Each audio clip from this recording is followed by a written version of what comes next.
انسانی تاریخ کی شروعات ایک ایسے نظام سے ہوئی جس میں بچے، بوڑھے، جوان، مرد، عورت کے رتبے یا اسٹیٹس میں کوئی فرق نہ تھا۔ امن اور ہم آہنگی سماج کی پہچان تھی، ایک دوسرے کا خیال رکھنا ان کی روایت تھی اور ایک دوسرے کو ساتھ لے کے چلنا ان کی فطرت میں شامل تھی۔ تصور کریں کہ وہ نظام کیسا دکھتا ہوگا۔ آج کل کے دور میں ہم ایسے نظام کا تصور بھی نہیں کر سکتے، پر انسانی تاریخ کا ایک بہت بڑا حصہ اسی نظام پر مشتمل ہے۔ Please welcome egalitarianism. Band system کے نام سے مشہور یہ نظام ڈاکٹر تھامس مورے کے یوٹوپیا سے بھی بہتر مانا جاتا ہے۔ نہ پیسہ تھا، نہ فساد، نہ ایک دوسرے سے جلن تھی اور نہ ہی حقارت کا تصور۔ ان ادر ورڈز، امن، ہم آہنگی اور خوشحالی سے بھرپور اس نظام نے انسانی تاریخ میں جان ڈالی، انسانی بیانیے کو طاقت بخشی اور ایک مثال قائم کی کہ انسان اس طرح سے بھی رہ سکتا ہے۔ اگر انسانی تاریخ کو صرف 100 دنوں تک محدود کیا جائے تو انسان 99 دن بینڈ کی صورت میں رہا ہے۔ اس نظام کے طور طریقے اور رسم و رواج اور زندگی گزارنے کا طریقہ آج کے انسانوں سے بہت مختلف تھا، and for a good reason. اس نظام میں ان ریئر کیسز دو اگر ایک ممبر کا دوسرے ممبر سے لڑائی ہو بھی جاتی تھی تو میڈیٹر مسئلے کو حل کرتا تھا۔ اگر بات اس سے بھی نکل جاتی تھی تو one of the members had the choice to leave the band and join another between the two۔ As mentioned earlier، ایگالیٹیرینزم پہ مشتمل وہ نظام آج کل کے یوٹوپیا سے بھی بہتر تھا۔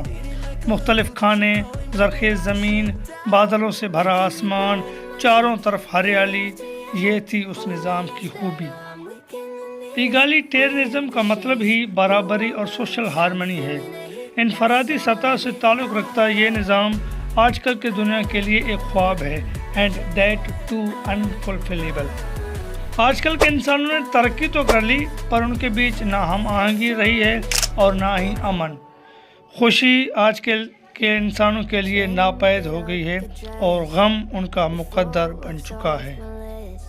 آج کے ڈپریسڈ لوگ اس بات کا ثبوت ہیں کہ ترقی، ٹیکنالوجی اور پیسے سے خوشی نہیں خریدی جا سکتی۔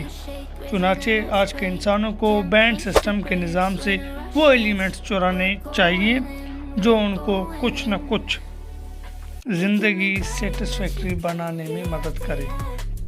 جو بیسٹ ایڈجیکٹیوز آج کے سماج کو ڈسکرائب کر سکتے ہیں وہ ہیں ڈپریسڈ، ڈیلیوزو اینڈ ڈسٹرکٹیو، اور جو اس نظام کے لوگ ہیں they can be described as megalomaniac and miserable۔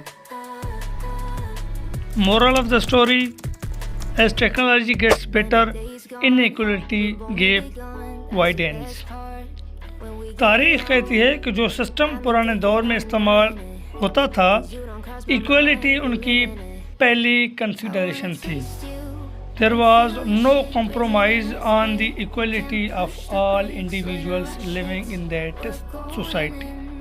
However، آج کے سماج میں لوگوں کی اسٹیٹس یا رتبہ پیسے سے ڈیفائن کی جاتی ہے۔ ایگریکلچر ریولوشن کے نتیجے میں جب انسان خانہ بدوشی سے سیٹلڈ کمیونٹی میں تبدیل ہوئی، ہنٹر گیدر سے فارمرز میں بدل گئے اور بینڈ سے ٹرائب سسٹم میں رہنے لگے، تبھی سے انسانوں میں فرق بڑھا، ان ایکویلٹی کو فروغ ملی۔ سچ تو یہ ہے کہ صنعتی انقلاب نے انسانی تاریخ کا رخ عدم مساوات یا ان ایکویلٹی کی طرف موڑی۔ ہنٹر گیدر سے فارمرز کا سفر انسانی تاریخ کا سب سے بڑا سانحہ تھا۔ اس انقلاب نے نہ صرف غیر برابری کو فروغ دی، اس کے ساتھ ساتھ انسانوں کو کھاد خوراک کے لحاظ سے بھی کمزور کیا۔